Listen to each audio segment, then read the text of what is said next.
Hello and welcome to my YouTube channel, amazing people, students, lovers of chemistry out there. I'm super excited to be here with you on this episode of the series of radioactivity that we've been dealing with thus far. And on today's episode, we want to talk about the concept of half-life. So I'd like you to just sit back, relax, and enjoy every bit of what we have for you in today's video. So first things first, let's define what the concept of half-life entails. Now on the screen right now, I have the images of two loaves of bread. One of them is full and one of them is half. Okay, so now this concept brings something very interesting.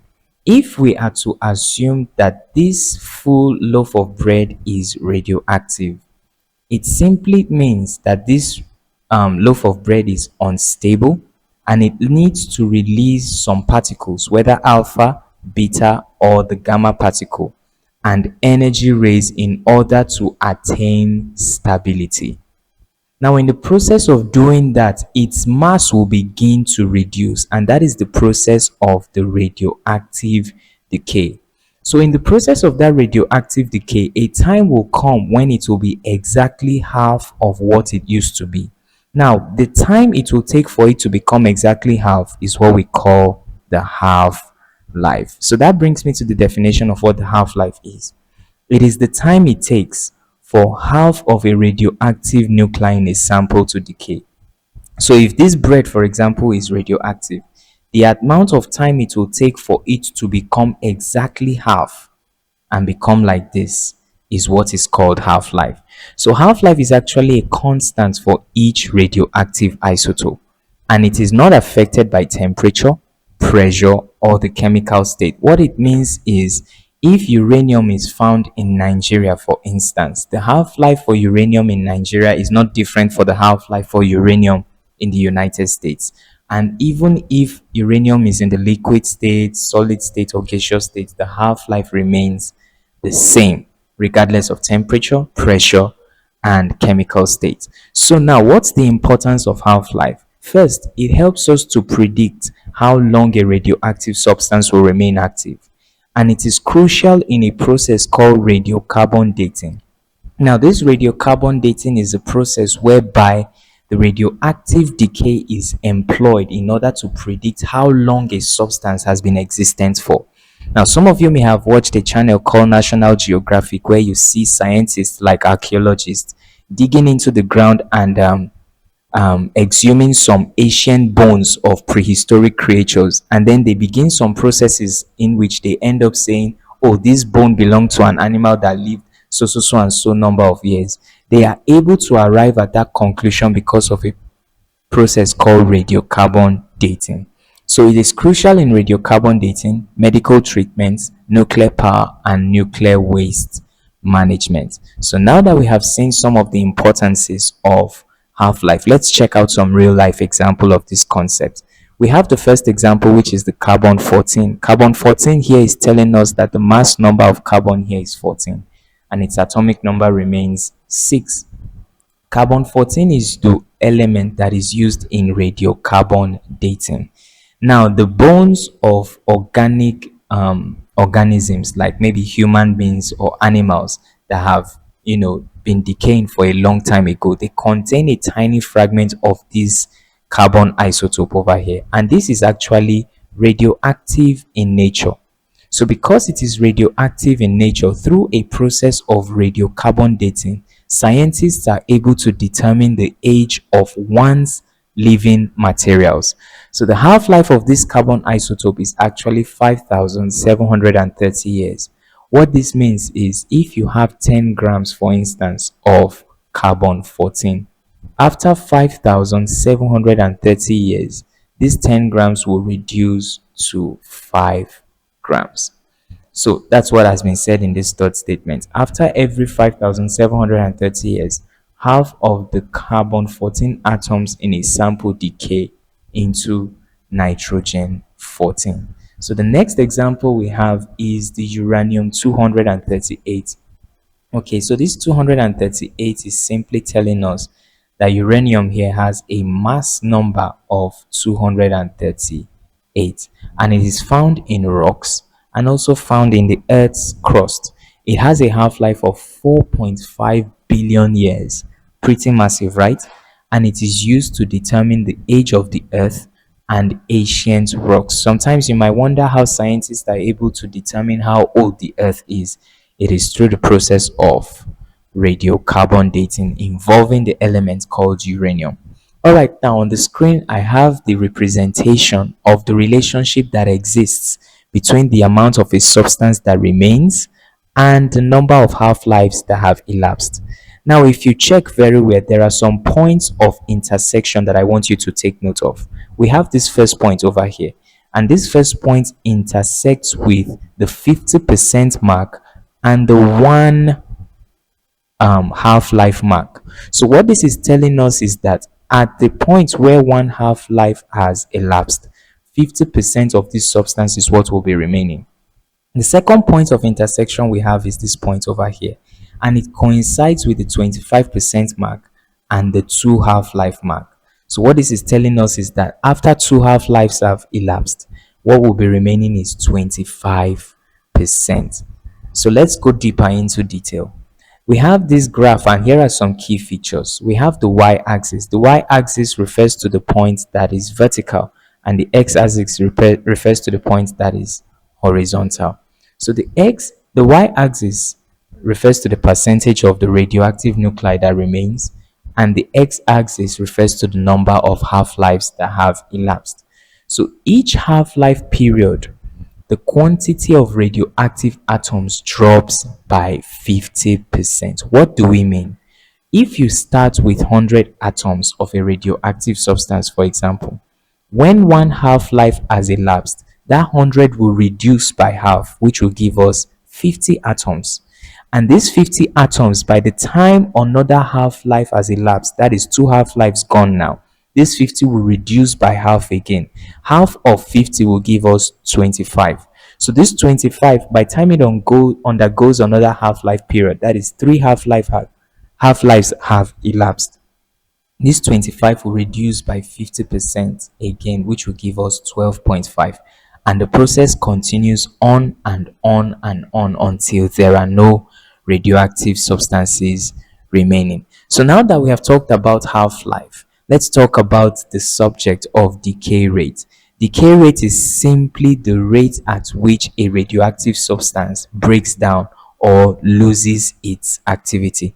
This phrase here, loses its activity, is simply referring to the process of breaking down, which is what radioactive decay is all about. So isotopes that have a shorter half-life will decay faster, releasing more radiation within a short period of time. So if you have two isotopes, isotope A and isotope B, if isotope A has a half-life of, let's say, 1 hour, and isotope B has a half-life of, let's say, 2 hours, what this simply means is that this isotope A will decay faster than this isotope B, and it will release more radiation within a shorter period of time. On the contrast, isotopes with longer half-lives decay slowly, making them safer over short terms but dangerous in the long term. And a very good example of this is the nuclear waste. You see, that's why dumping nuclear waste into water bodies like the ocean and rivers, they do not bring their harm in the short term. It is after a long period of time, as they begin to decay, that is when the real effect begins to come up. So now that we have talked about the relationship between half-life and decay rate, let's proceed further in this lesson. There is a formula that you can use to calculate the number of atoms that remain in a substance after a particular number of half-lives have elapsed. And that formula is given on the screen right now. N is equal to N naught multiplied by 1 over 2 raised to power N. N stands for the remaining quantity, N naught stands for the original quantity, and N, the small letter N, stands for the number of half-lives that have elapsed. So now that we have that formula in place, you can actually rearrange or manipulate that formula to find the number of half-lives that have elapsed, N. So if you have the formula N equal to N naught multiplied by 1 over 2 raised to the power of N, if you're asked to find the number of half-life, which is this one, So we have to make that the subject of the formula. So first things first, we need to isolate this n. So we start by dividing both sides with the coefficient, which is n naught. So we take this n naught away by first of all dividing both sides. So n naught cancels n naught over here. What we are left with is 1 over 2 raised to power n is equal to n over n naught. Remember, we are looking for this guy. So we have this now, and n is an exponential, or the power of this. We want to make it stand alone.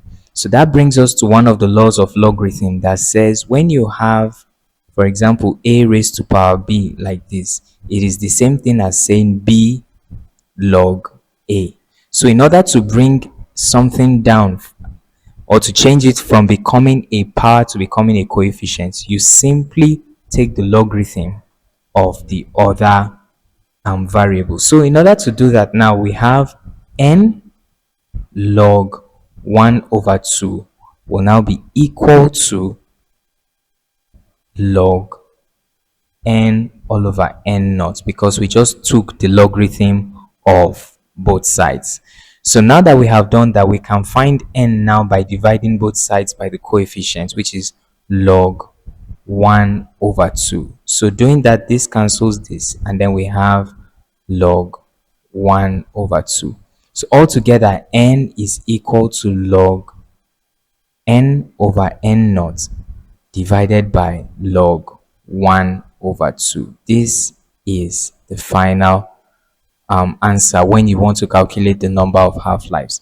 So now that we know the number of half-lives and how to calculate it, you can also use that formula to calculate the amount of time that has elapsed. The amount of time that has elapsed t is equal to the number of half-lives multiplied by the half-life itself. So for example, now let's say the half-life is 3 hours and the number of half-lives that have elapsed is, let's say, 6. The total time will now be 6 times 3, which is 18 hours.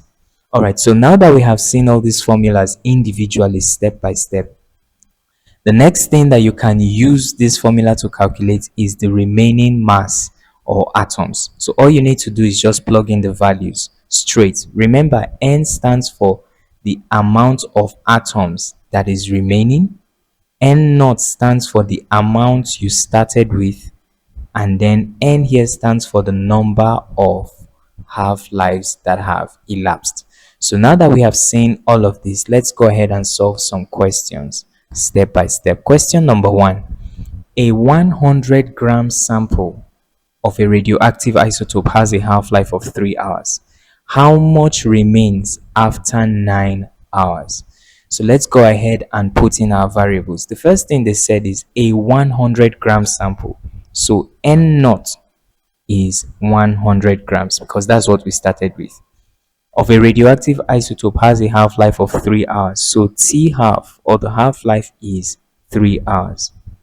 How much remains after 9 hours? So the amount of time that has elapsed is 9 hours. Now remember, T is equal to n multiplied by T half. So we can use this to find the number of half-lives. So n will now be equal to T divided by T half. T is 9 hours divided by the half-life, which is 3 hours. So that gives us 3. N is equal to 3. So we can impute our variables now into the formula that says n is equal to n naught multiplied by 1 over 2 raised to power n. N is the amount of substance that is remaining. So that's what we are looking for. N is now equal to n naught is 100 times 1 over 2 raised to power 3, because that is what n is. So therefore, n will now be equal to 100 times 1 over 8. This will give us 12.5 grams. I hope you saw how that question was dealt with step by step.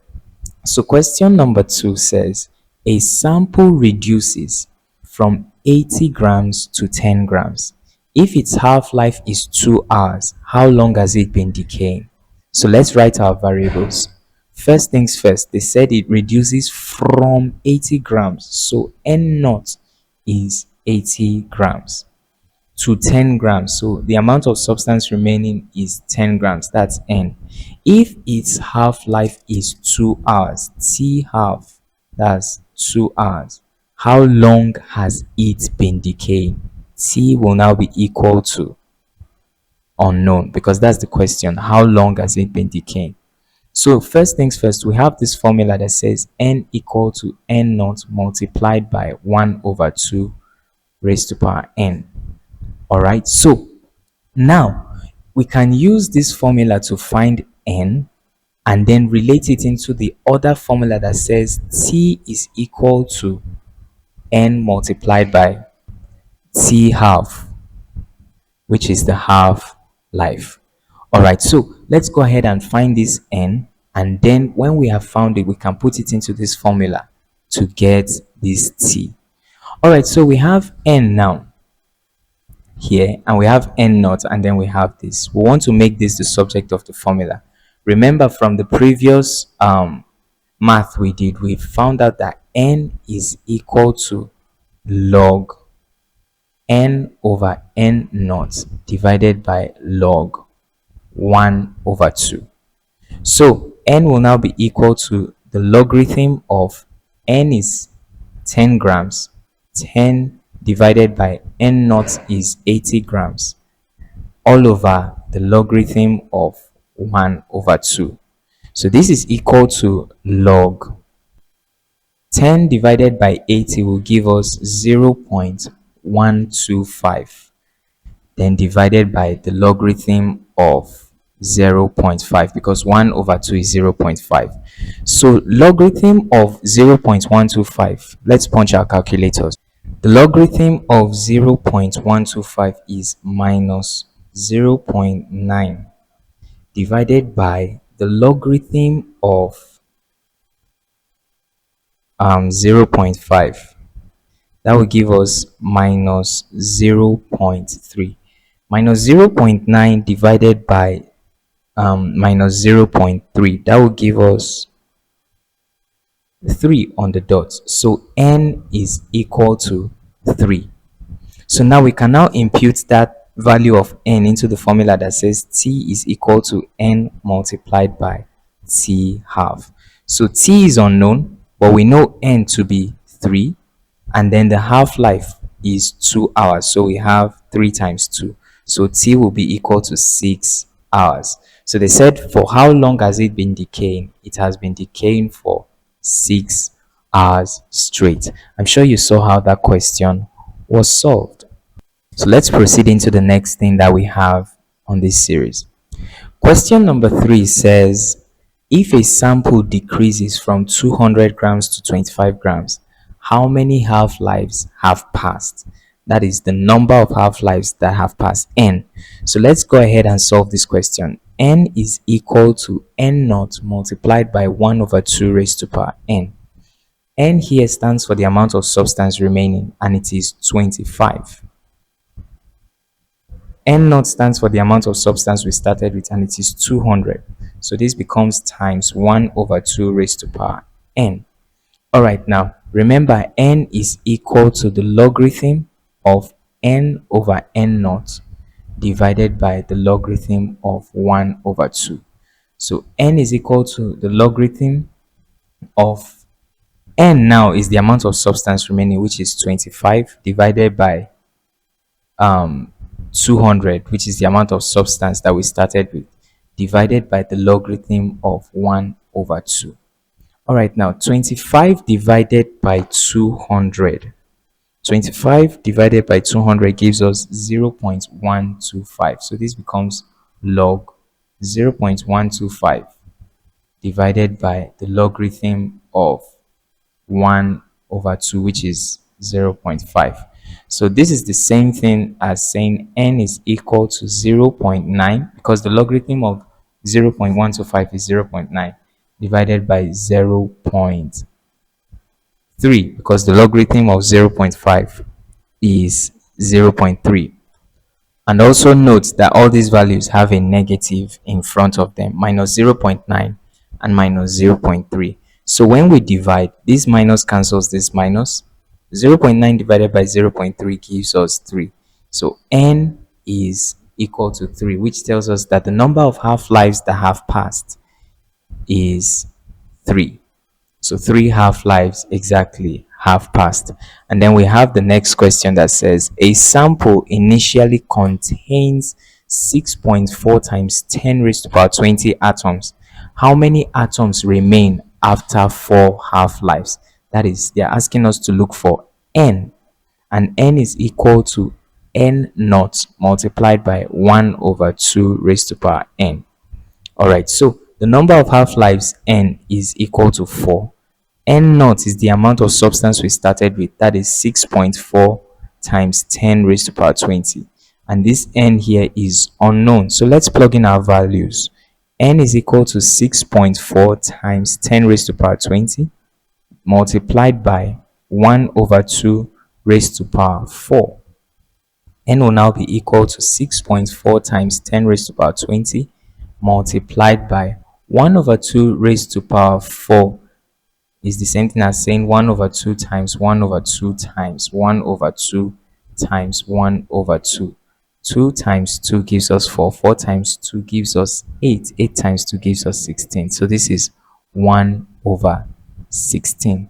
So n will now be equal to this value multiplied by 1 over 16. So let's punch our calculators to get it.